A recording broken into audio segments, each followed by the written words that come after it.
Asan ko ang boses ko?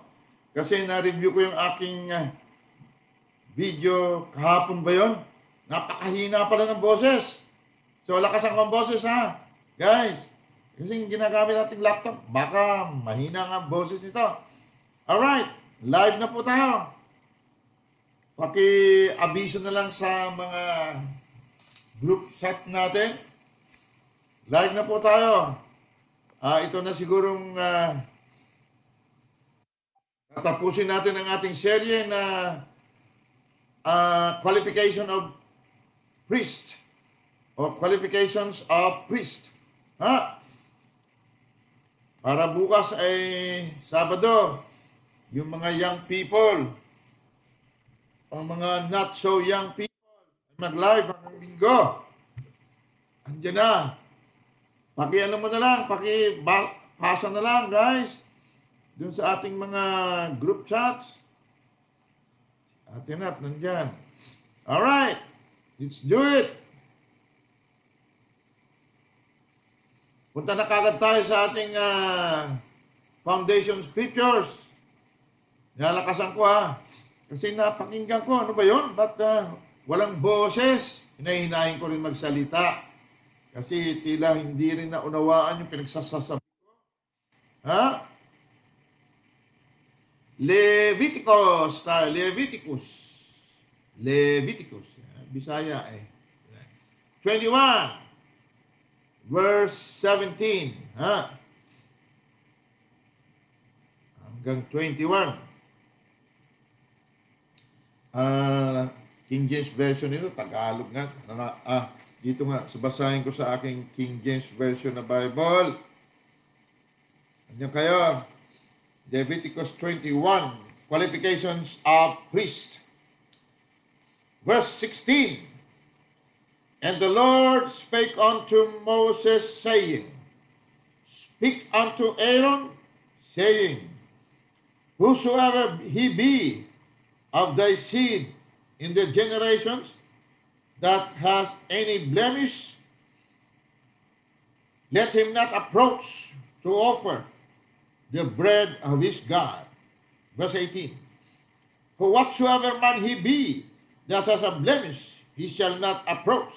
Number one, a blind man, bulag, a lame, pilay, or he that has flat nose, mapango, or anything superfluous. May makuntil, maiksi ang isang bahagi, mahaba ang isang bahagi. Verse 19, or a man that is broken-footed. Broken-footed, medyo putol ang paa, o broken-handed, putol ang kamay. Verse 20, a crook ba? Anong crook ba? Kuba, or a dwarf, or that has a blemish in his eye. Maring katara, yung di malinaw ang paningin. Or be scurvy, or scab. Itong tinikat natin kahapon. Sana may time tayo na tikapin lahat. But tapusin natin ito pag bago tayo ng serye. Tapusin natin dito sa or had his stones broken. Pakipost niya itong verse 20 ng Tagalog. Broken stone. Verse 21.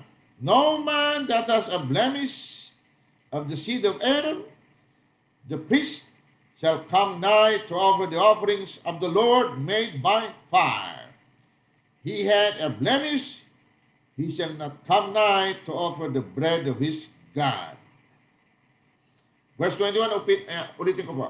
No man that has a blemish of the seed of Aaron the priest. Si Aaron, nung sinulat po ito, siya ang una-unang high priest ng Israel. Kapatid siya ni Moses, lahi sila ni Levi. At lahat daw ng angkan ni Aaron na high priest, huwag daw lumapit na maghandog ng tinapay sa Diyos kapag siya ay may kapintasan. So sa panahon natin ngayon, tayo ay lahi ng huling Adan, nagbibigay buhay na Espiritu o Diyos, at siya rin ang ating great high priest. So, tayo ang lahi ng great high priest. Kaya kapag tayo ay hindi pa nakakaalam, at sabi ng Diyos, patawarin sila dahil hindi nila alam ang kanilang ginagawa. Ngunit, sa oras na tayo pumasok sa ministry, ang tawag dito mga priesthood. Priest. Saserdote. Ang saserdote, ulitin natin, siya ang tagapamagitan sa Diyos at sa tao. Siya ang tagapamagitan sa invisible realm dito sa visible realm. Siya ang tagapamagitan sa langit at lupa. Hindi ito basta Kristyanismo. Ito ay responsibilidad. Siya ang shoulder, balikat ng everlasting Father.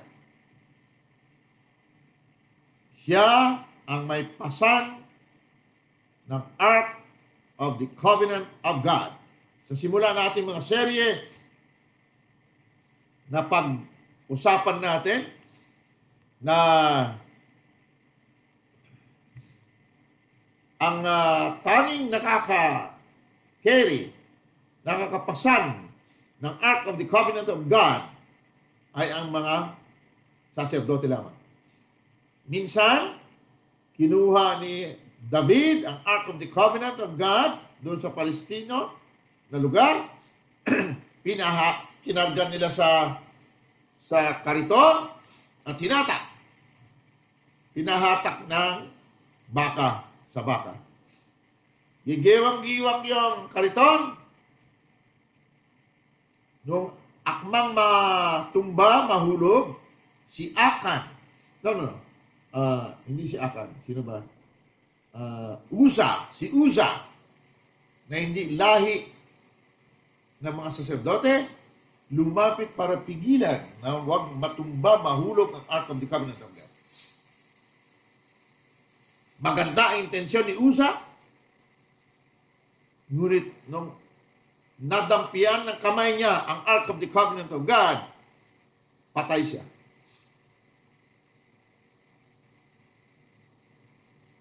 Kaya namroblema si David, iniwan muna niya doon sa bahay ng isang katiwala ang Ark of the Covenant of God. At 3 buwan pinag-aralan ni David. Nababasa natin doon kung paano niya maiuwi sa Jerusalem ang Ark o kaban ng Diyos. Kabanal-banalan na kaban ng Diyos. So napag-aralan niya na walang iba na makakapasan, makakadala ng Ark of the Covenant of God maliban sa mga saserdote. Kaya sa Isaiah chapter 9 verse 6 sinabi, "Unto us a child is born, but unto us a son is given." Ang binigay sa iyo hindi child, son.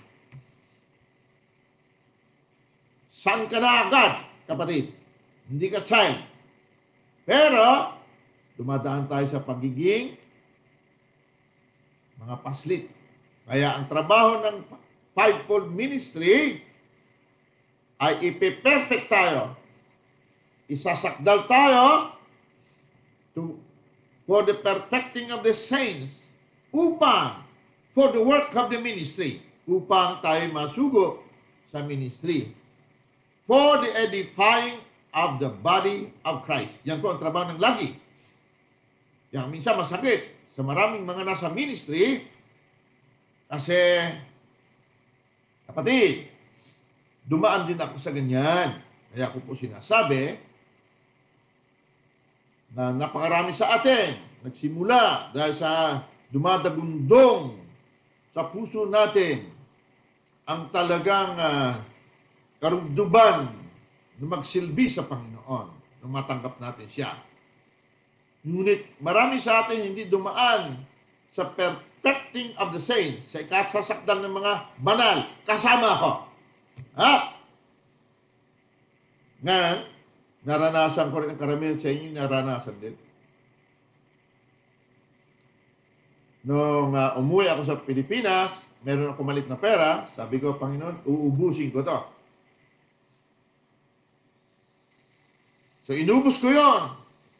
Nag-seminar kami hanggang Bisaya, Samar, Leyte, Biliran, Iloilo, Panay.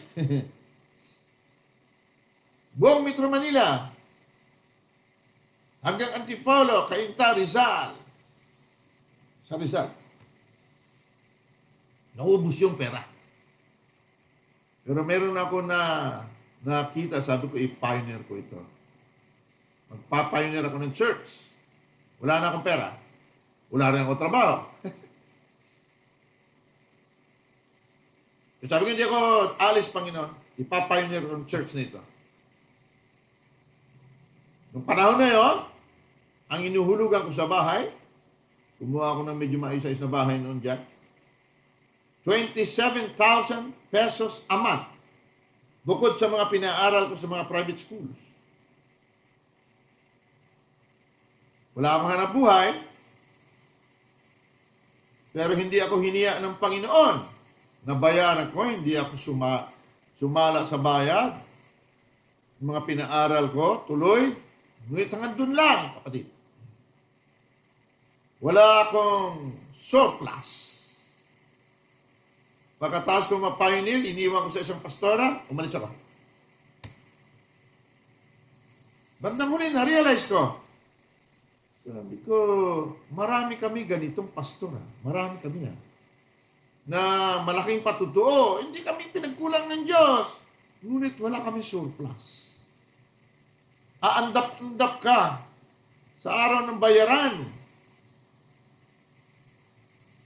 Dumarating din, nautusan natin ng pera. Sabi ko, may kulang. May kulang pa ako. Bakit ganito? Ang blessing ng Lord are without sorrow. Bakit pag malapit ng bayaran, hindi ka na makatulog halos, ano? Hanggang sa na-realize ko may kulang. So itong ating pag-aaralan, kapatid.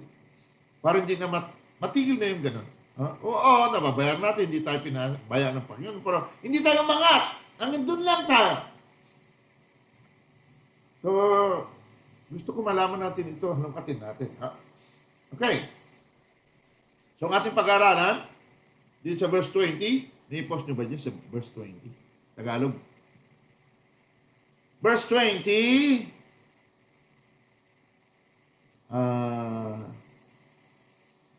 ang nakalagay dyan, ang huling kapintasan nakalagay dyan ay, dito basahin ko itong pinost ni ate Nat, verse 20, nakalagay dito. O taong Kuba, o unano, o magkaroon ng kapintasan ng kanyang mga mata, o galisin, o langibin, o luslusin. Luslusin pala pagkasabi. So dito tayo sa luslusin. Ang luslusin, dito sa King James Version, ay broken stones. Ang may broken stone, o stones broken, may broken stones, ay nagpapatungkol lamang sa lalaki. Dahil ganito nung araw ang mga saserdote ay puro lalaki. Ngunit ito ay hindi po pang lalaki lang. Pakinggan natin mamaya ang pattern or ang deklarasyon. Ito yung ibig sabihin ay ang testicle ng lalaki ay basag. Ibig sabihin, hindi siya makapag-anak. Ulitin ko po. Hindi siya makapanganak. Hindi siya dadami. Sa babae naman, siya ay baog. Okay? So ito ang pag-aaralan. Marami sa atin, broken stones, luslusin, katulad ko noon. Hanggang doon lang ako. Ano ba to? Sabi ko, Lord, oo, napatunayan ko rin na hindi mo ako pinabayaan. Nabayaran ko rin bayaran ko. Marami ring himala ako nakita. Pero hindi ako umangat. Hanggang doon lang ako. Para akong maya. Nilipad lang doon sa dito sa ibaba. Hindi ako nakakarating doon sa lipad ng agila. Sabi ko, hindi dapat ganon. Tagal, ilang taon, kapatid. Ang dami ko pinayon ng churches. Ganun lagi. So, ayaw kong maranasan ninyo ito. Naranasan nyo marahil, ngunit kailangan, huwag tayong makontenta. Alamin natin, ha? Father Almighty, salamat po, Ama, sa iyong ituturo sa amin sa gabi ito. Aba, Daddy, Holy Spirit, Daddy namin, salamat sa iyong pagtuturo, paggagabay, at pagbibigay ng mensahe sa pamagitan ng iyong presensya. At salamat sa kalagitnaan namin, ikaw pa rin nagdudugtong sa bawat isa sa amin. Ama, Daddy, Aba, salamat po. At ihahayag mo sa gabing ito ang dati ng kami. Na malaman namin kung sino kami at ano kami. Salamat din sa dugo ng iyong kordero, si Yesu Cristo na aming buhay, na naglilinis sa amin sa loob at labas. Salamat po. We give you all the honor and the glory. Sa pangalan namin katuwiran na naming buhay, si Cristo Jesus. Amen. Angels of God will dispatch you guys in Jesus' mighty name. Go forth. Hallelujah. Stones broken. Basag ang kanyang bato, ang kanyang testicle. Hindi siya makapaganak. Marami sa atin, marami din ang members, pero hindi po yan. Hindi po yan ang buo na stone. Alright? So tingnan natin ang pattern. Tingnan natin sa Genesis chapter 1. Ating talakayin ito at bukas may mga magla-live, mga youth, hindi na rin youth ang iba. Mayroon tayong Google Meet sa umaga. Gusto niyo sumali, sumali po kayo. Dito tayo magkatanungan, huwag kayo mahiya. Bakit mo mahiya? Bakit hindi kayo nahiya? Ang ilan sa inyo, walang pakialam. Pakialam ko. Okay na to. Basta ba umatin ko sa church eh. Bait-bait kayo namin dito. Sabi nga ng manumbiyanan eh, huwag na tayo umalis dito sa church. Bakit na? Dito na tayo tumira. Bakit hindi? Church ito. Bakit ba? Kasi dito bait-bait mo eh. O sa bahay na apin mo ako, biyanan mo ako eh. Marami sa ating ganyan. Hindi na ngayon na. Bait-bait pagkaharap ang mga kapatiran. Walang kasing lupit. Marami akong kilala ngayon. Kala ka man, Kristiyano eh. Tiwala naman ako. Pag nandiyan ako, bait naman. Dito ka na pala. Gusto na kayo. Buti, okay lang kami dito. Yan pala eh. Siya ang numero 1. Tagapag-api ng kanyang mga tauhan. Kristiyano ka pa naman. Wala kang kasing lupit. Mahihirap pa. Kung makatingin ka sa mahirap, parang aso. Baka balang araw, hindi mo kakayanin, kapatid. At sasabihin mo, bakit ako pa, Kristiyano naman ako? Bakit nagkakanser ako?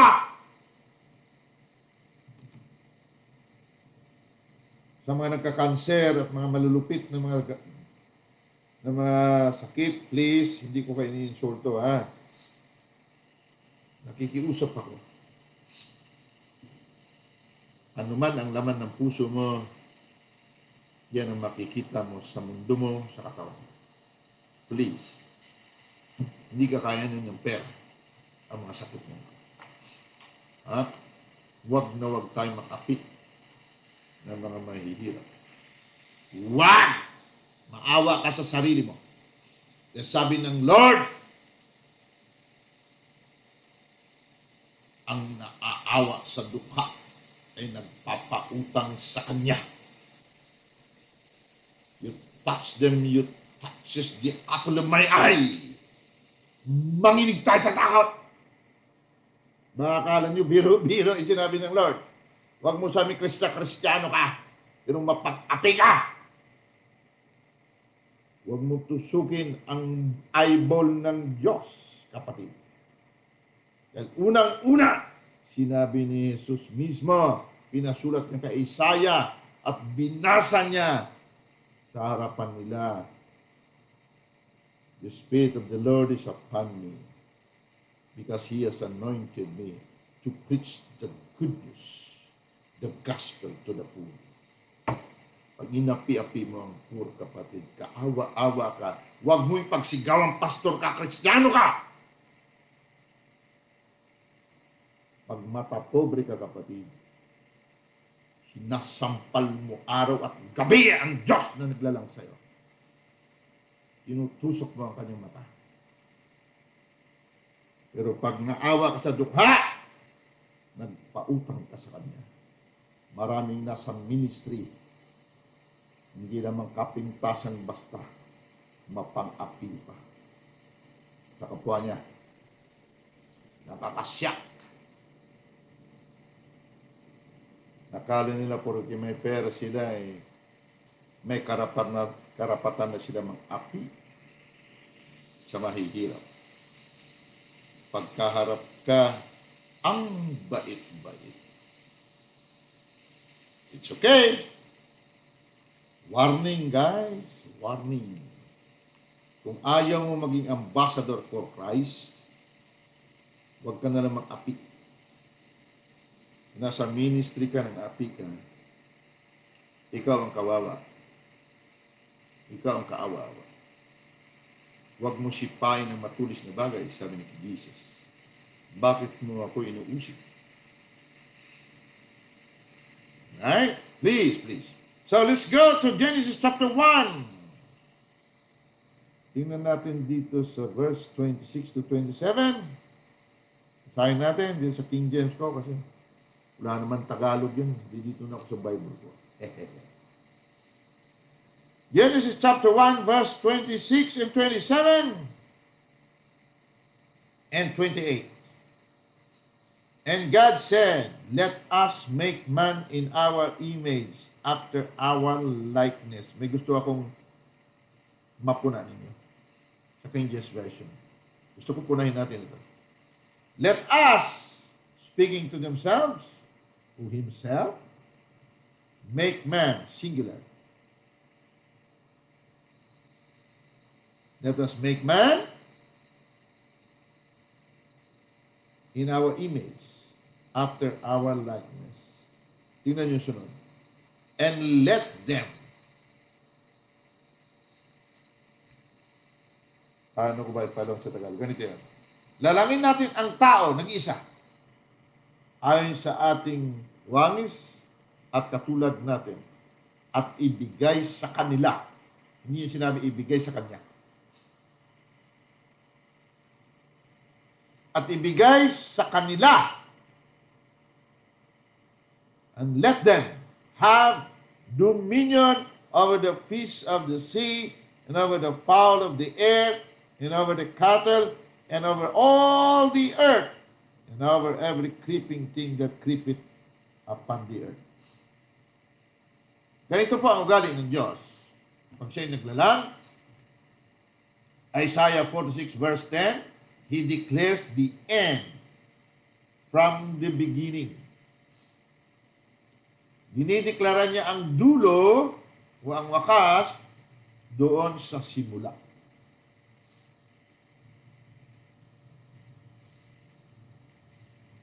Hindi po nagsisimula ang Diyos hanggat hindi siya tapos. Kaya sa mga versions na hindi naman natin alam kasi noon pero ngayon medyo napupunan natin. Halimbawa, Jeremiah. Yung inyong paborito na Jeremiah 29. Sabi niya doon, pakipost mo nga dyan, 29:11 ba yun? Sa King James Version, halimbawa, hindi sinabi ng Diyos na, I know the plans. Alam ko ang mga plano ko sa iyo. Hindi po nagpaplano ng Diyos. Ang sabi doon, I know my thoughts. Ang thoughts, ano ang thoughts? I know I have conceived you. Alam ko.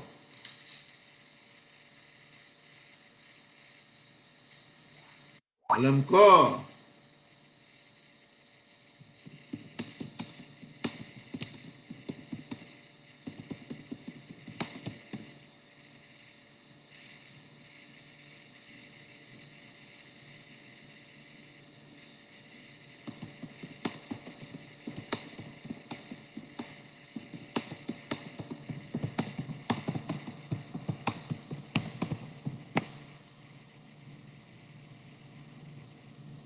Alam ko, sabi niya, kung paano kita ibinuntis at ngayon nga, nasa lupa ka na.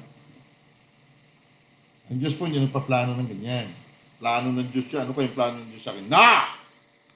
Ulitin ko ha. He declares the end from the beginning. Hindi kanya sinimulan, ibaba sa mundong ito na hindi katapos. Hindi niya pinlano na, gusto ko maging prophet ka. Pinlano na kita maging prophet eh. Yeah. No. No. A billion times no. Hindi ganun ang Diyos. Pag lagay niya sa'yo sa mundong ito, kung propeta ka na. So, tandaan mo, sabi, I know my thoughts. Meaning, mental conception. Naibuntis na ipanganak na kita, pero ikaw pa rin masusunod sa lupa. Hindi yung plano ko matutupad sa iyo. Ipaubaya mo sa akin, tuparin kong plano ko sa iyo. Walang plano ang Diyos, kapatid, sa ganyan. Tinapos kanya muna sa invisible realm. Binuo niya lahat. Saka kanya yarad, binaba sa mundong ito. Tapos ka na. Bago ka pa simulan. Hindi po plano. Ngayon, kung iasa mo sa Diyos ang plano na sinasabi mo, mamamatay ka sa mundong ito. Hindi mo makita ang kaganapan ng tapos ng ikaw. Malinaw ba? Kilalanin natin ang Diyos. Hindi po tao ang Diyos na tao lamang. Hindi po siya nagkikreate. Hindi kanya nilalang sa mundong ito at sabi niya, 2022, plano ko, ganun ka. No. I am the beginning and the end, kapatid. From everlasting to everlasting. Nung pinanganak ka ng nanay mo, kung propeta ka, evangelista ka, presidente ka, congressman ka, ikaw na yon. Hindi mo nga lang sinunod. Kaya naging, doktor ka. Doktor ka na. Bago ka lalangin sa mundong ito. Pero dahil sa pabaya ka, hindi mo ginawang responsibilidad, naging doktor ka rin. Quack doktor nga lang. Tulad ng nanay ko. Alright? So, tingnan natin. Dito, sa verse 26, and God said, let us make man in our image after our likeness, and let them. Nalangin natin ang tao ng isa. Hindi sinabi, let us make men. Let us make man. Sabi. Singular. But let them. Etong verse 26, hindi po ito si Adan na una. Dahil hindi ito nagawa ni Adan. Kung titingnan natin sa verse 27, verse 7 ng chapter 2, tingnan natin ha. Chapter 2, verse 7 ng Genesis. Sundan nyo mabuti, meron mga hindi sumusunod. Wala silang pakialam. Sinasabi sa puso ko, wala silang pakialam. Ayan mo sila. Ayaw nyo po mabago ang buhay ninyo. Ayaw nyo ng ministry ninyo lumipad na parang agila. Nasa inyo yan. I know the thoughts I have for you, sabi ng Diyos. Ibinuntis at pinanganak na kita, buo ka na. Bago kita ibaba sa mundo ito. Huwag mo asahan na may plano ng Diyos. Alamin mo ang manual mo. Ito may manual. Pakita ko siyang manual. Yung manual. Sira-sira na. Hindi ko pinapalitan yung manual ko. Iasa mo sa Diyos, asa ko sa itaas. Manalangin tayo. Hindi masama, manalangin. Lord, kailan mo? Kailan mo? Ipakita sa akin ang pangako mo. No! Sabi ng Diyos, sa ikapitong araw ng pahinga ako, anak, binigay ko siya yung susi. Paandarin mo dapat mong paandarin at makita mo. Chapter 2, verse 7. And the Lord God formed man of the dust of the ground and breathed into his nostrils the breath of life. And man became a living soul. Nung nilalang niya ang unang Adan, diniklara agad niya kung ano ang wakas ni Adan. Because he declares the end from the beginning. Alam mo kaagad, pag naglalang ng Diyos, dinideklara niya doon sa simula ang iyong katapusan. Kaya sa 1 Corinthians chapter 15 verse 45, nakasulat doon, ang unang Adan ay living soul. Kaya diniklara dito kasi. Ang huling Adan, Espiritu, Diyos na nagbibigay buhay. Siya itong sa verse 26. Ang huling Adan, ami angkan.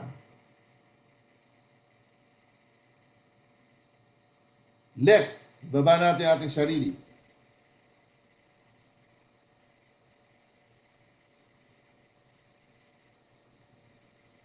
God became man.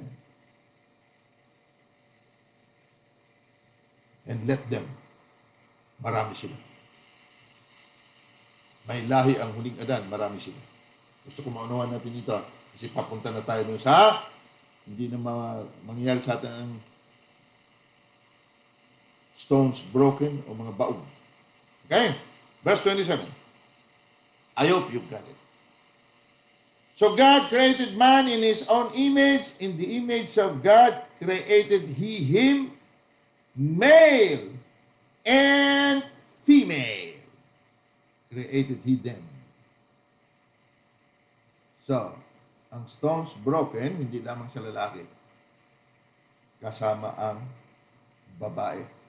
Marami rin tayong kapatiran na babae, nasa ministry din, mga saserdote rin, pero baog din. Hindi rin po dumadami siya. Hindi siya dumadami. Ayon sa wangis at katulad ng Diyos. Dumadami sila, pero hindi ayon sa wangis, hindi ayon sa image and likeness ng Diyos. Dumadami sila ayon sa kanilang reliyon at sekta. Hindi po yan ang nasa Genesis 1:26.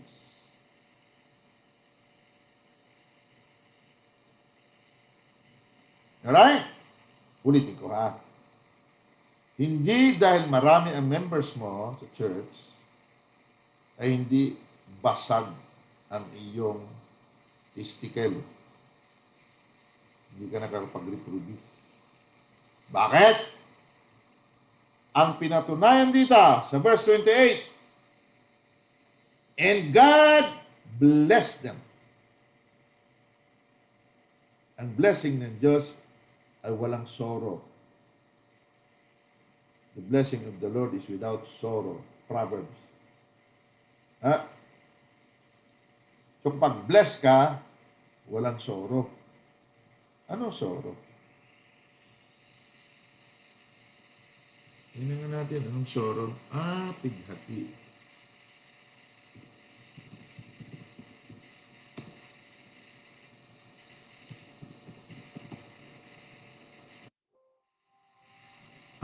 Wait lang, wait lang, wait lang.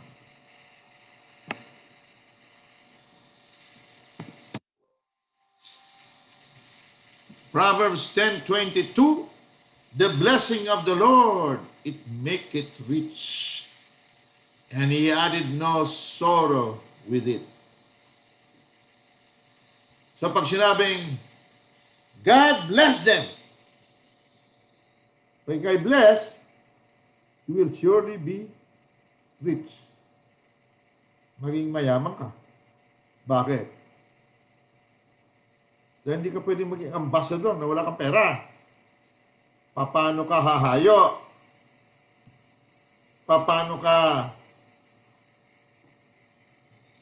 mag-minister? Palimos ka sa mga members mo.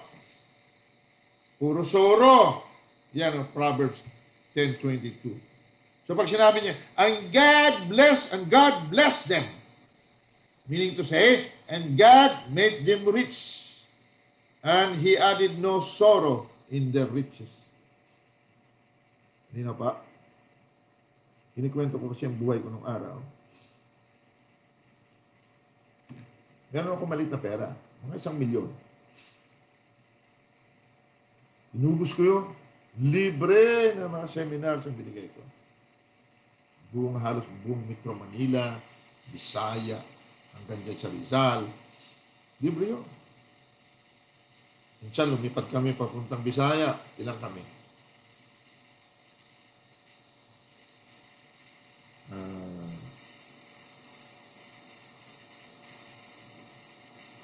Ito kami. Hotel, aeroplano, lahat sagot natin yun. Naawa ako sa isang pastor doon. Nakatalino, may photographic memory. Magaling mag-preach. So dahil nawalan siya ng trabaho, nagtayo tayo ng isang negosyo dyan sa may Kabuyaw. Maganda, kumikita tayo. Siyang pinamanage ko. Aba, hindi umabot ng 3 buwan. Alam mo yung magnanakaw, sabi sa amin sa Bisaya, ang aswang daw, matagal mo makilala. Pero ang magnanakaw, mabilis mo makilala. Pastor, kapatid. Ninakaw ang kita ng negosyo. Sinara ko biglang ang negosyo niya. Sinara ko. Alit na pera na yan. Pinagkatiwalaan mo, at tinayo ko yun dahil takakabuyaw siya. Doon ko pa tinayo sa lugar niya. Para matulungan siya na wala siyang hanap buhay na may 3 siyang anak. Wala rin hanap buhay na asawa. Pero wala kasing dugpit palapagan sa pera. Sumasama sa amin sa seminar, akala ko naman nakikinig. Pinasasalita ko rin kahit paano nakapagsalita, kahit lesser truth, okay lang. Tinayo ko pa ng negosyo. Malit lang naman ang puhunan. Wala pang 500,000. Siyempre, gusto ko rin kumita kahit paano, no? Maka-invest ng konti. Pero yung dahilan yon ay dahil siya. Pero ninakaw niya, sarili niya. Kaya pagdating na sa pera, kapatid, ewan ko ako, dumaan ho ako sa hirap ng buhay. Yung pastor niya hindi dumaan sa hirap ng buhay. Naging magandang lalaki. Naging ano pa yon, mati ni idol. Sa pelikula. Dumaan ako ng hirap na maaaring hindi niya naranasan. Pero hindi ako naging sakim sa pera. Ewan ko lang. Siya na yung tinulungan. Kaya kapatid, please.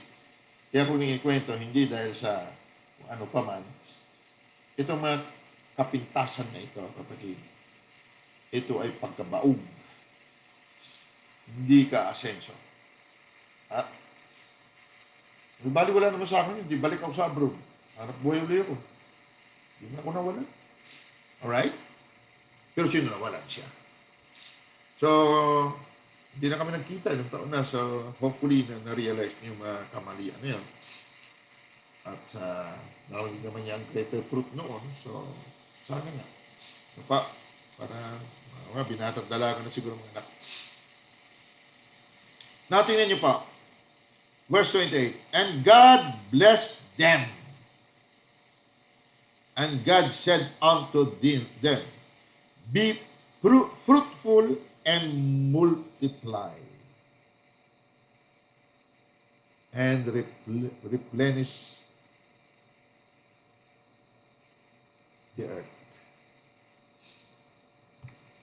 Ang salitang replenish, ewan ko kung may dictionary kayo dyan. Itong deklarasyon ng Diyos sa Genesis 1:28 ay mapupuna mo na hindi ito paraiso. Dahil may salitang replenish. Ito yung panahon natin ngayon. And God blessed them, and God said unto them, be fruitful. Hindi ka pwede maging fruitful, kapatid, kung basag ang iyong testicle, o ang stones mo ay broken, or ikaw ay bawd. And multiply. Mag-multiply and replenish the earth. Dito sa anong mali-mala.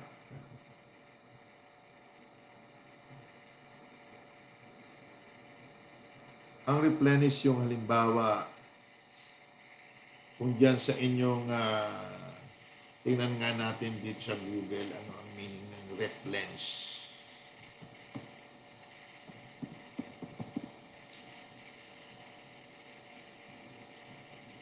Gusto ko po makita nyo sa Tagalog, ano pang replenish? Restore to a former level or condition. Replenish. So, ibig sabihin niya, dito sa restore, ibalik sa original na kondisyon ang earth. Ibig sabihin dito sa verse 28 na ito, ang tinutukoy niya, hindi ang unang Adan. Dahil si unang Adan, nasa paraiso noon. Pinalayas nga lang siya, at doon nagsimula. Nagkaroon na ng sumpa ang lupa. Nagkaroon na ng kalamidad. Nagkaroon ng buhay o panahon o lahi. Doon nagsimula na mayroong edad ang tao. Noong nasa paraiso sila, wala pong nabanggit doon kung ano ang edad ni Adan. So pag sinabing replenish the earth, ito'y sinasabi sa mga saserdote na ikaw at ako. Dahil tayo ang namamagitan sa langit at lupa, sa Diyos at sa tao. Tayo ang tagadala ng Ark of the Covenant of God. And we have to replenish, i-restore ang mga nawasak. We have to multiply. We have to be fruitful. So kapag ikaw at ako ay minister o saserdote, at hindi tayo nag-multiply or naging fruitful, mabunga, hindi natin ma-replenish ang earth, ating mundo. Hindi natin ma-restore sa original. Ang gusto ko pagtuunan natin sa verse 28, God bless them. Bless. Sabihin mo, I am blessed. Yes, you are blessed. But sabi niya, you have to multiply. You have to be fruitful. Dapat mamunga ka at dumami ka. Saka sinabi, and replenish the earth. I-restore mo ang mundo sa original niyang kondisyon and subdue it. Pagharian mo. And have dominion over the fish of the sea, and over the fowl of the air, and over every living thing that moveth upon the earth.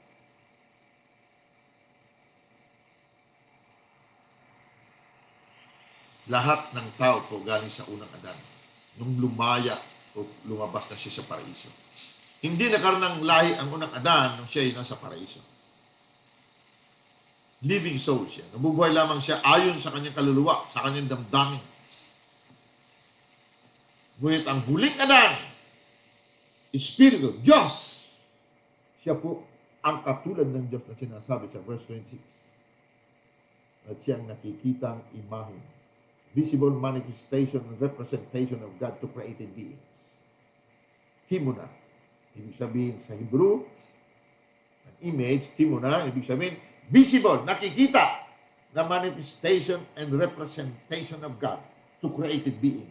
And He is like God. Katulad talaga siya ng Diyos. Siya ang huling Adan. And let them, marami sila. Nagkaroon siya ng lahi. Ang lahi niyang ito, hindi pwedeng broken ng stone. Hindi pwedeng lus-lusin. Sabi niya, you have to be fruitful. Hindi fruitful na kung ano. Your anointing has to multiply. Ang pagiging lahi mo ng Diyos, kailang dumami. Paramihin mo ang lahi natin sa lupa. Yun ang ibig sabihin. Replenish. Palitan mo ang lahat ng living soul. Dalhin mo sa lahit natin. Lahit ng Diyos. I-restore mo ang lahat ng puso, ang lahat ng invisible realm ng tao, para ang visible realm sumunod sa invisible realm ng lahit natin. Hanggat hindi tayo naging lahit ng Diyos, hindi natin mabago ang labas, kapatid. Dahil ang principle from invisible to visible, pag ikaw ay lus-lusin, hindi mo kaya ito. Replenish the earth. Hindi mo ma-replenish ang earth, kapatid. Creation is in travail, waiting for the manifestation of the visible representation and manifestation of God to created beings, so that they can replenish, restore the earth, the creation, to their original condition. Pag broken stone tayo, kapatid, alam mo ba pag nakita mo ito, kung gaano kakatindi? Ikaw ang titingnan ng paligid, kapatid. Ikaw, saan ka naroon? Ba't di kita makita? Matagal na kanya hinihintay, namimigati kami. Hindi kami ma-replenish. Bakit patuloy ka naging lus-lusin? Hindi porque may pera ka, kapatid, ay hindi ka na lus-lusin. Hindi porque marami ka members. Libo-libo ang members mo. Hindi ka lus-lusin. Na, hanggat hindi mo pinaniwalaan, ikaw ang niyaran, binaba na Diyos sa lupa. Hindi ka tunay na pinagpala. And God bless them.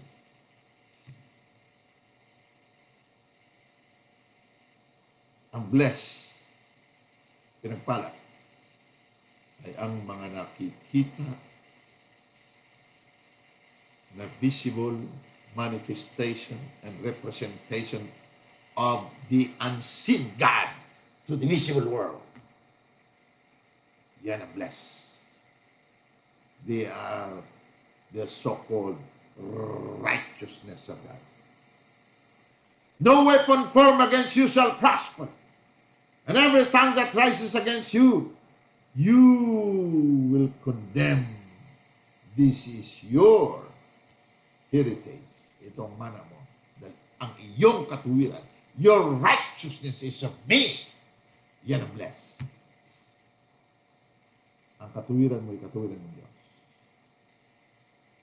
So kapag ang isang minister ay hindi righteousness conscious, siya po ay baog.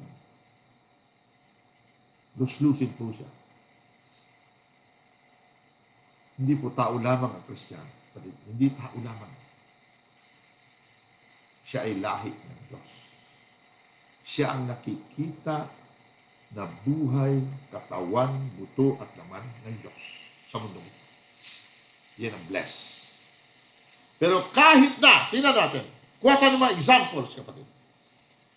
Genesis chapter 30, tingnan natin. Kuha tayo ng isang example, dalawang example sa kapag siguro, anong oras na ba? Alas 7 na. Punta tayo sa Genesis chapter 30.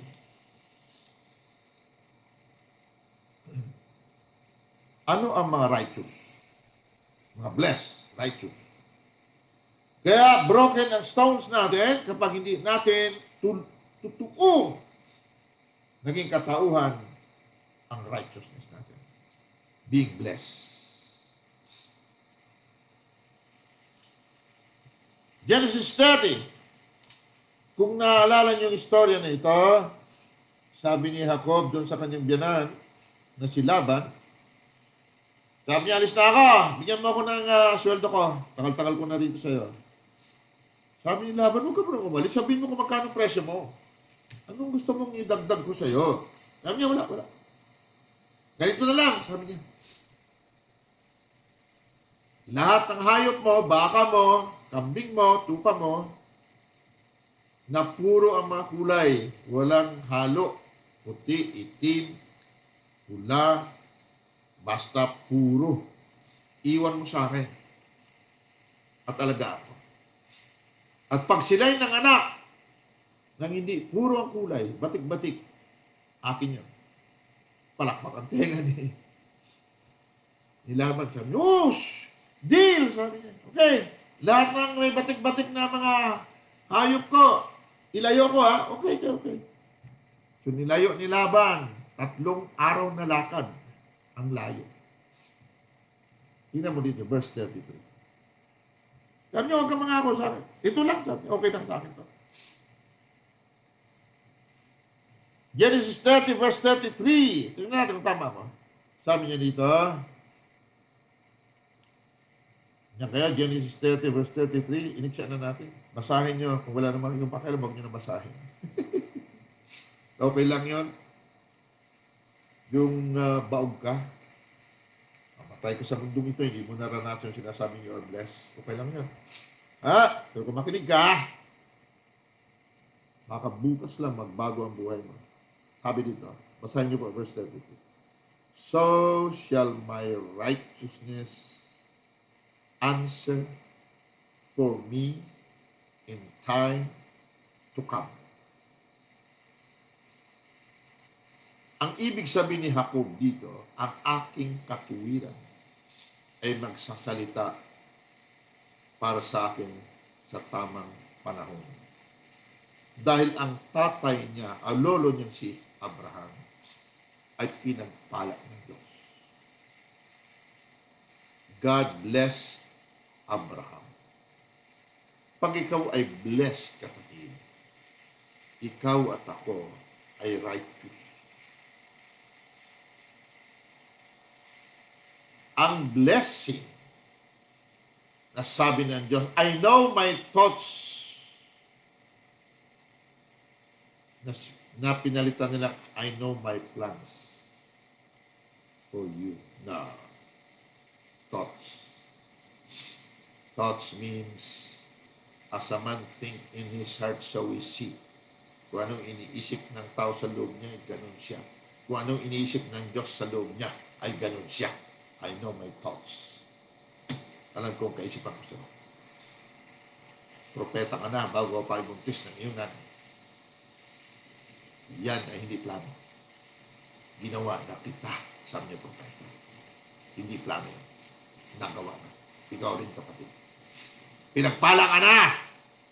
But if you do not, pag hindi natin sinakyan, sinabuhay, na tayo ay righteous, ang blessing na diniklara ay hindi magaganap sa iyo. Kaya sabi dito ni Jacob, so shall my righteousness answer for me in time to come. Ang lolo ko pinagpala, lahi ako ni Abraham, pinagpala ako. Kaya itong righteousness na ito, right consciousness, itong consciousness that I am righteous shall speak for me in time to come. Magsasalita ito para sa akin. Ibig sabihin, makikita ito sa tamang araw. Dahil doon sa Genesis 1:28, and God blessed them, male and female. At sinabi niya, magpalaanakin kayo. Mag-multiply kayo. Maging mabunga kayo. At i-restore, dalhin ninyo sa original na kondisyon ang mundo. Hindi po basta-basta obligasyon niya, kapatid. So marami sa atin hanggang ngayon. Gaya-gaya tayo sa buhay na nauna sa atin. Nangyari, ginawa ko rin yun. Patutuko si pastor, ilang taon na ako sa ministry. Hindi kami pinabayan ng Panginoon. Correct, hindi tayo pinabayan. Tuwang-tuwa naman ako. Pumasok ako sa ministry, hindi rin ako pinabayan. Marami akong pinaaral, marami akong bayaran. Hindi rin ako nagkulang. Walang na rin mata sa akin. Pero hanggang doon lang ako. Hindi ko na-replenish. Wala akong surplus. Hanggang ngayon, marami sa ating kapatid. Praise the Lord! Buti talaga ng Panginoon. Binigyan na naman kami ng pangsaing.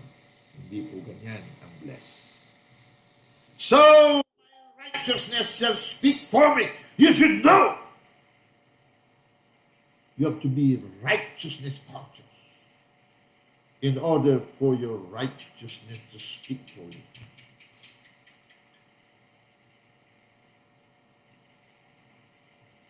Tama na po ang pa-humble effect. Ginanas ko rin. Very humble.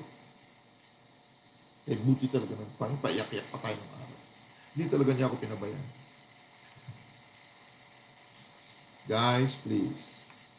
Pag ganyang anak mo, umiyak-iyak pa siya, oh, Daddy, hindi mo talaga ako pinabayan. Binigyan mo ako ng pang-upa ng bahay. Oh, muntik na ako palayasin ng may-ari dito. Salamat talaga kay buti mo. God is good all the time. Yes. Pero iba yung binibigyan ka ng pang-upa. Iba yung binigyan ka ng bahay. Nagets mo. Alright. So, pangalawang example natin, punta tayo kay Kuya Job.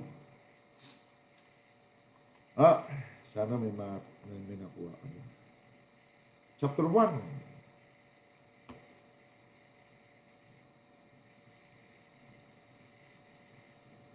Sabi dito, chapter 1. Basahin natin na.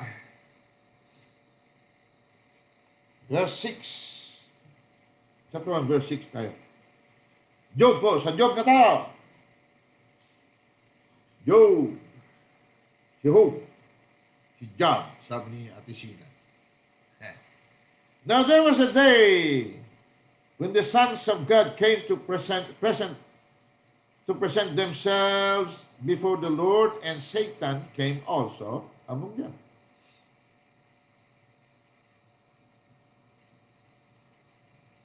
And the Lord said unto Satan, whence comest thou? Saan ka nagaling?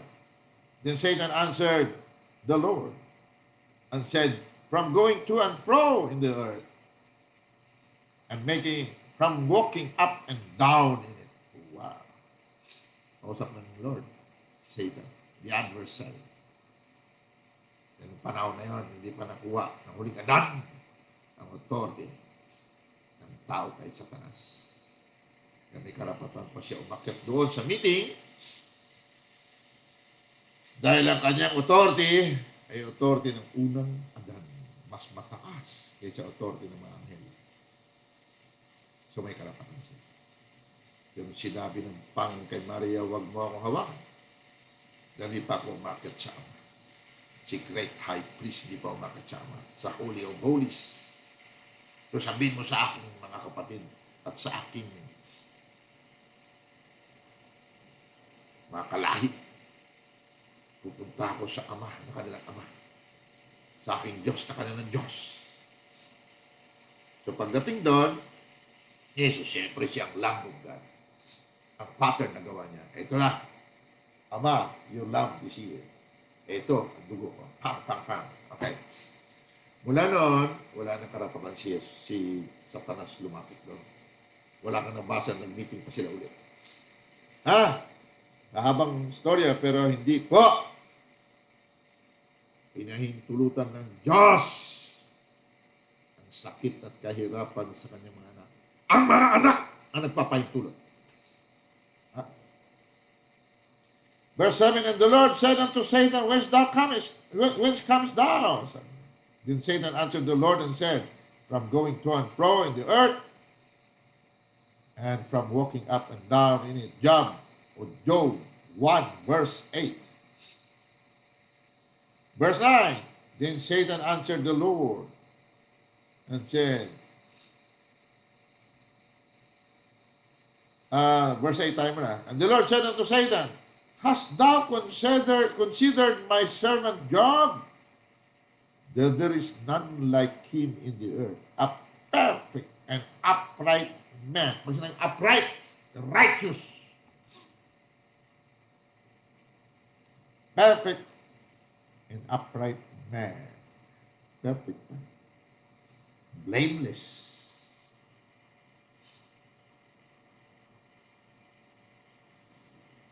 One that feareth God and is with evil. King James. Shuns evil. Ayaw ng evil.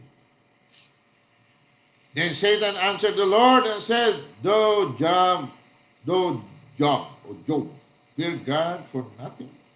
Kapatid, gusto ko pag-isipan, pansinin natin, si Job po, dineklara ng Diyos na righteous. Bless you, righteous. Si Job. Alright? Ito ay type and shadow pattern ng mga Kristiyano. Kasama ako dito. Naranasan ko ito.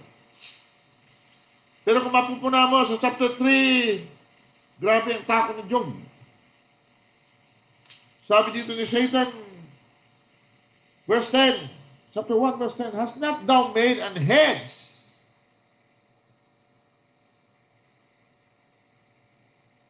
about him? Ang hedge po dito, protection. Di ba binalot mo siya ng protection?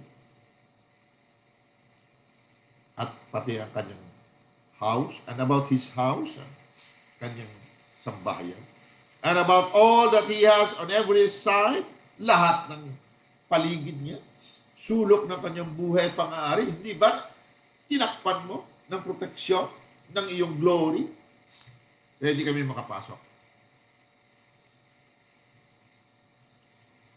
Thou hast blessed the work of his hands. Bless Job. Speaking of the generation of the last anak. Ikaw, Panginoon Kristiyano, bless ka na. And your hands, the work of your hands, I bless. And his substance is increased in the land. Ang kanyang yaman ay lalo pa dumadami. Well, anyway, to make the story short, si Job ay namatay ang kanyang mga anak, nawala ang kanyang mga ari-arian. Ngunit meron tayong mapapansin kay Job na dapat tayo matuto. Sa chapter 27 ng Job, lahat tayo dumaan dito, kapatid. Kaya dapat magising tayo. Kung hindi naman kayo dumaan, well, it's okay. Pero lang Kristiyano hindi dumadaan dito. Pattern nito. Ilang beses ka ba nawasakan? Nanakawan ang ilan sa atin namatayan para kapatid. Bakit? Hindi dapat tayong matutunan. Huwag tayong patuloy na lus-lusin. Dahil yan ay kapintasan ng saserdote na ikaw at ako. Chapter 27. Hinahinahin ko nga kasi nireview ko yung video ko. Hindi pala ninyo naunawaan. May mga salita doon na yan nakatago.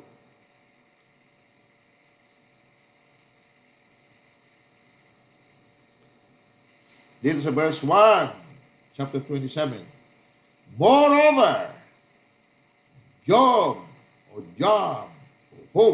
continued his parable and said, As God liveth, who has taken away my judgment, and the Almighty, who has vexed my soul. Now, the Almighty will never vex your soul. It is you, Job. Tayo ang nag-vex ng ating soul. It's okay.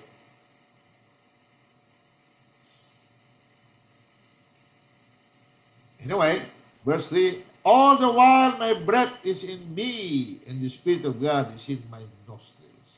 Alam niya? Spirit of God is in his nostrils. My lips shall not speak wickedness. Yeah. My lips shall not speak wickedness. Anong, kung titingnan mo, ganyan tayo lagi. Yan ako masasalita.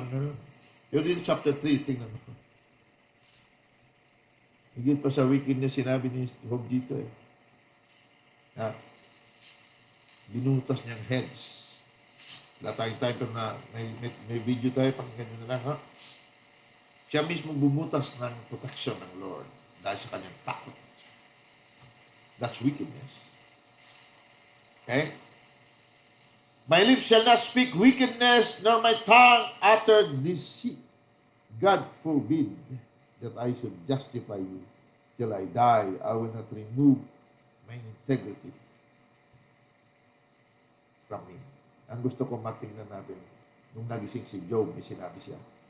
Verse 6. My righteousness I hold fast, and I will not let it go.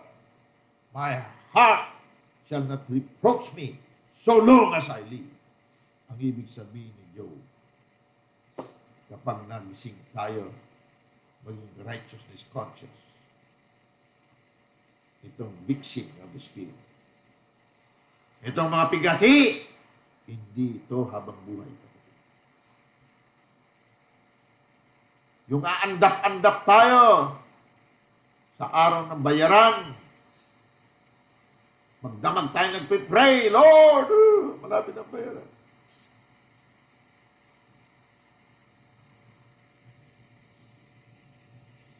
Para naging righteousness conscious tayo.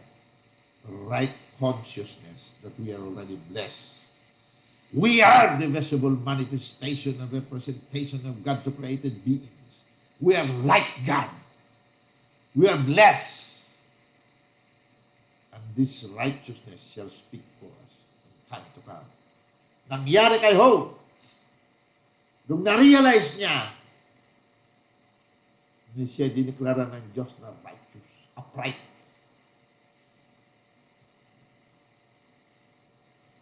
Dinoble ng Diyos ang mga ninakaw sa kanya.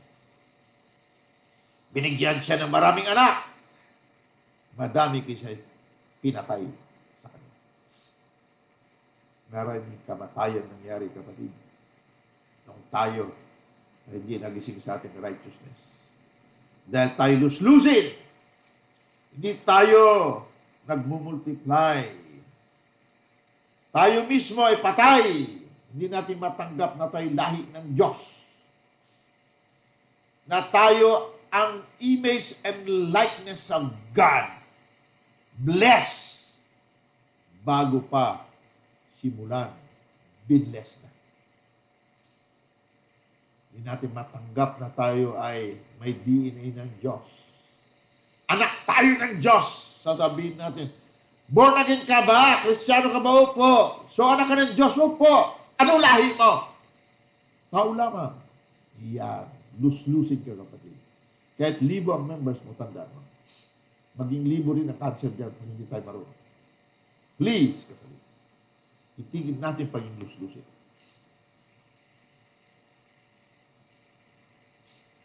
Romans chapter 5, verse 17.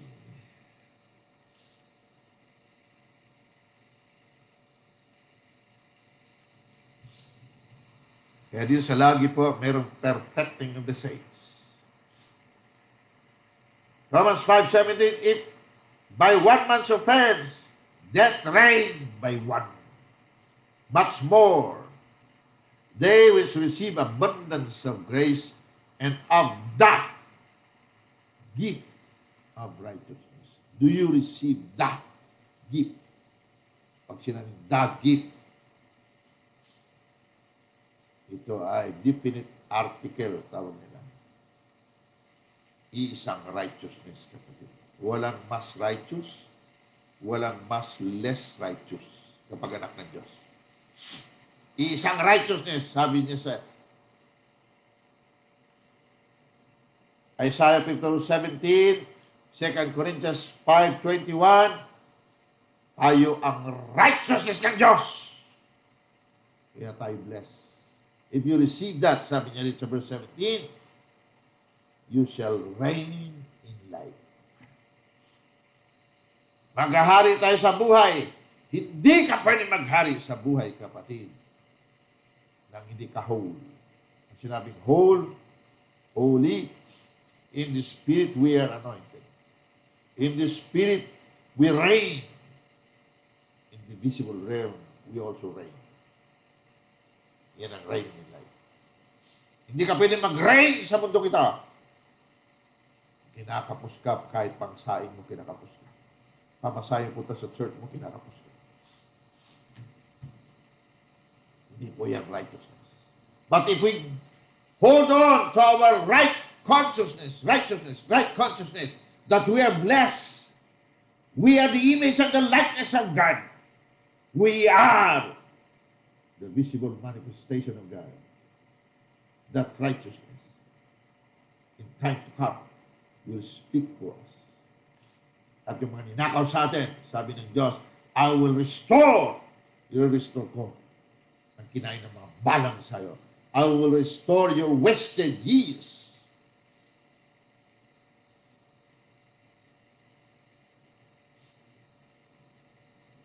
Kasi nawala ang pag-lus-lusin natin.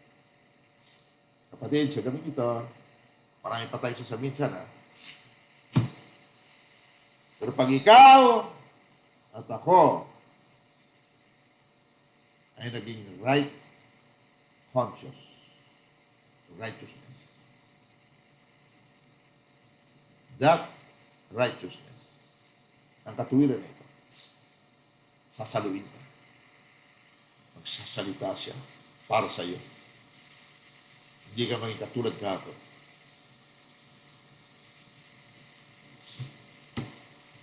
Kung wala kang bahay kahapon, magkakaroon ka ng bahay bukas. Kung kahapon binibigyan ka na ng pang-upa,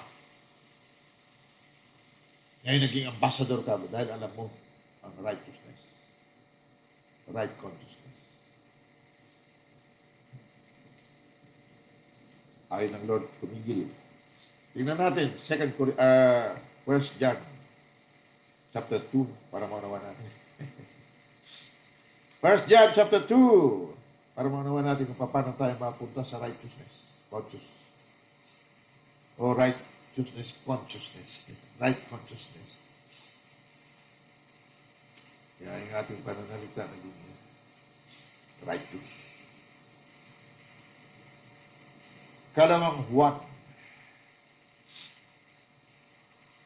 chapter 2.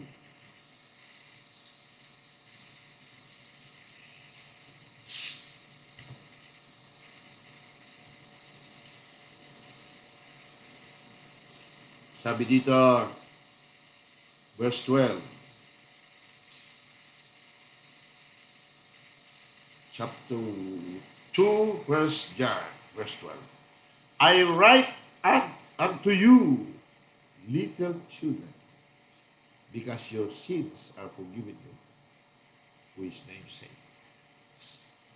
Sinusulatan ko kayo, mga bumunti kong anak, upang ipaalam sa inyo ang lahat ninyong kasalanan ay pinatawad na. Bakit sinulat ng Diyos ito sa mga munting anak? Dahil ang mga baby Christians, ang kanilang consciousness ay kasalanan. Sin conscious. Kapag sin conscious ang isang Kristiyano, kahit may PhD ka, kapatid, lose-losing ka. Kahit milyon ang members mo, lose-losing ka. Hindi nag-multiply ang lahi ng Diyos sa mundo.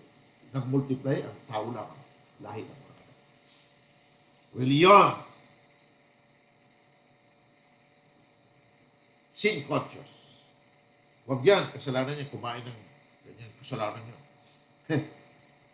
Huwag kayong magsimba ng ganitong araw. Hindi Sabat. Ang Sabat ganito. Ako, kapatid, basahin mong Bible mo, pakiusap. Babae, hindi pwede mag-preach, ha? Ano? Di ba binless sila ng Diyos? Male and female. So, pinagpupulot yan. Dahil sinabi sa Korinto, basahin mabuti, hindi yung babae. Lahat ng babae. Sa mga may asawa yun. Ganong panahon na yun, madagdal sila. Sabi niya, uwi muna kayo, tanungin mo, asawa mo. Hindi yung pinangungunahan mo. Hindi yun sa mga dalaga, sa lahat ng babae. Hindi. Sa may asawa yun, dagdal na kasi nila. Linaw sa amin ng Diyos, in the last days, I will pour out my spirits, and your sons and daughters shall prophesy. Pag sila i-prophesy, nagpipreach. Kung sabihin ng babae, di pwede mag-preach. Sa inyo yun, di bahala ka. Sin consciousness yun. Verse 13, I write unto you, fathers, because you have known Him that is from the beginning. You have known. Ibig sabihin, nakaisa ang Diyos. Ibig sabihin, you're righteous because you're already a father. I write unto you, young men, because ye have overcome the wicked one. Pag binatabdala ka na, ang consciousness nito, demonyo na. May demonyo dyan, tayo pwede dyan. Hindi na kasalanan, demonyo yan. Demonyo talaga. Pastor, na-late ako eh. Demonyo talaga. Inarang yung jeep ko. Katamaran, gumising ng maaga. Sinabi na makita tayo 9 o'clock, alas 12, wala pa. Irresponsibility is not the righteousness. Gusto mo ba ang pasensya? Ang righteousness, kapatid, hindi nakahilapak lang. Faith without action is dead. Pag-usisiin ng Diablo. Napakaraming Kristiyano, pinagpala ako. Kailan? Saan? Saan?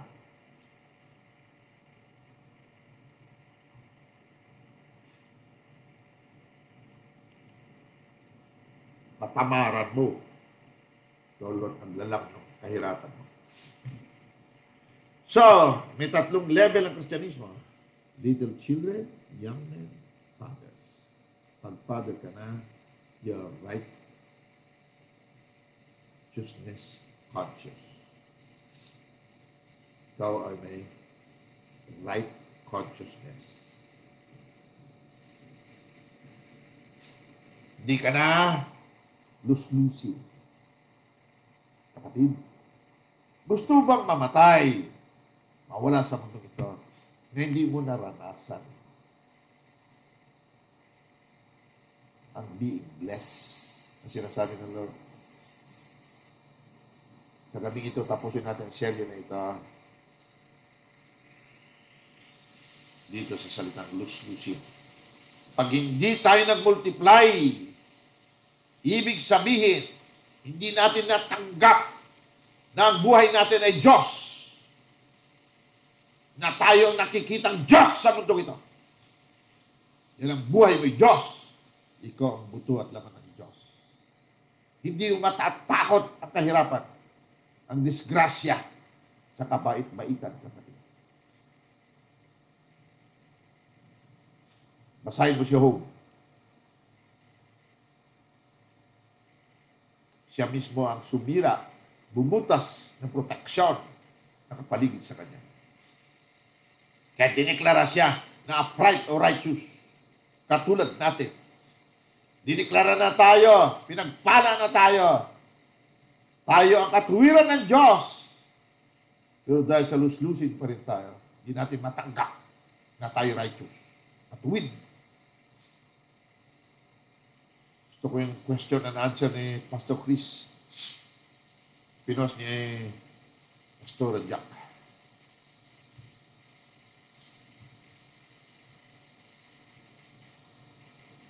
Sabi niya, if you live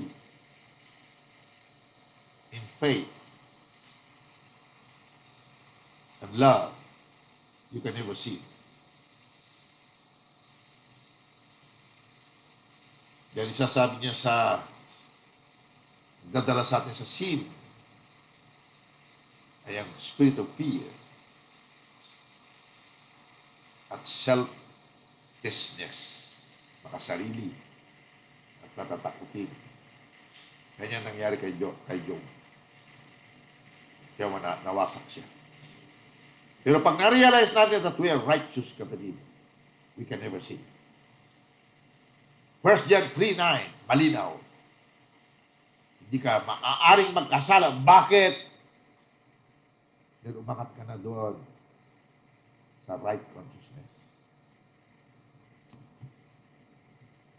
Kaya tayo nagpatuloy na nagsasalita dito, kapatid. Hindi para kayo ay dalhin dito, kundi matuloy lahat at ipangaral nyo sa inyong nasasakupan. Hindi po para baguhin kung ano-ano man, kundi tama.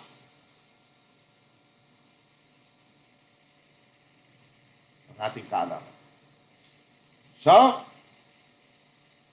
itigil na natin ang pagiging luslusin. Napakarami sa atin, napakarami. Yan sa group chat, ayaw mag-comment.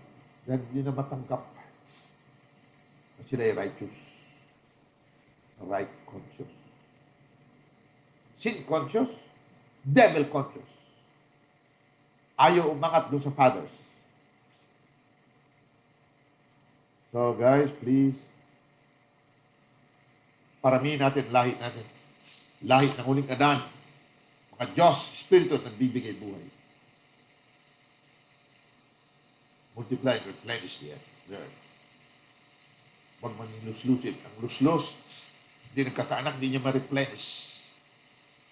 Hindi niya balik sa original ang mundo ito. O ang mundo niya. So, dito tayo magtapos. Mag-recommend kayo ng ating tatalakayin. Maaaring talakayin natin yung king naman. Alright? So, huwag tayo maging luslusin, guys. Bukas, may Google Meet tayo. 8 o'clock siguro. At ang mga magla-live, please, mag-live kayo. Ano man ang kondisyon nyo, katulad. Medyo sinipon ako sa puyat. Pero it's okay. Just, para grabing ulan ng kanina. Iron ore. So, bukas wala na ito. Mayang gabi lang wala na ito. Tuloy, guys, tuloy. Alright? Our righteousness shall speak for us. Time to come. Be right conscious. Righteousness. Amen? Bukas. Pero, naunawa ko, katulad ko rin noon, wala akong pakialam. Tama na itong doktrina namin. Father Almighty, salamat po.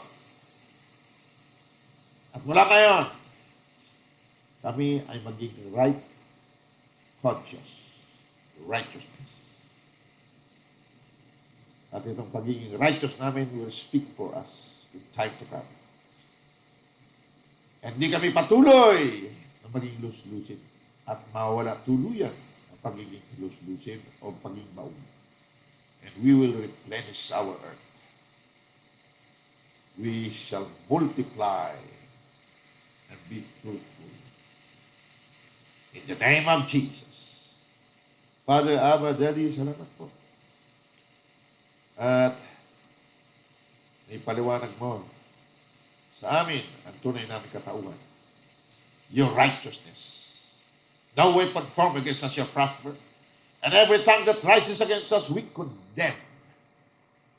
Because this is our heritage and our righteousness. Ang aming katuwiran ay iyong katuwiran, Abba, Daddy. We bless you, we honor you, Father, Abba, Daddy. Salamat, Holy Spirit, Daddy. We glorify thy name. Sa pangalan ng iyong kapuspusan naming buhay, Jesus Christ of Nazareth. Amen. Guys, you're blessed. Angels of God, I bless you. Tuloy ang inyong trabaho in Jesus' mighty name. Amen. See you tomorrow, guys. Umaga kayo. Maaga ako, i-post ko na dyan. Mga 7:30, siguro 8 o'clock. Kung may time kayo. Ha? See you tomorrow. Night.